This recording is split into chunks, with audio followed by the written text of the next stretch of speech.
এটা কি হচ্ছে? কেন চুপ করে দিচ্ছ ওকে? কেন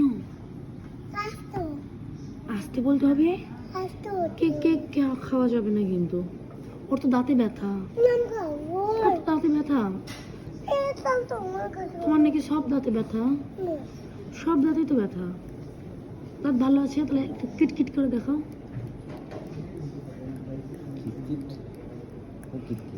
তো তুমি যে বললে একটু আগে বাবাকে তোমার নাকি দাঁতে ব্যথা, দাঁত নষ্ট হয়েছে, সব দাঁত নড়ছে। আঙ্কেলরা দিবে না তো তোমাকে, শুনে ফেলেছে। আমার দিকে তাকাও, শোনো, পিৎজা খাবে না কেক খাবে? পিৎজা আর কেক। না, যে কোনো একটা। পিৎজা। কোনটা খাবে বলো? পিৎজা। তাহলে কেক অপশন খাবেন? না, আমি পিৎজা খাবো। আশপা তো পিৎজা খেতেই পারবে না, দাঁতে ব্যথা তো। পারবি না। না না না, পারবি না। কয়টা দাঁত ব্যথা? দাঁত ভালো হয়েছে নাকি এখন আবার কিটকিট করতে?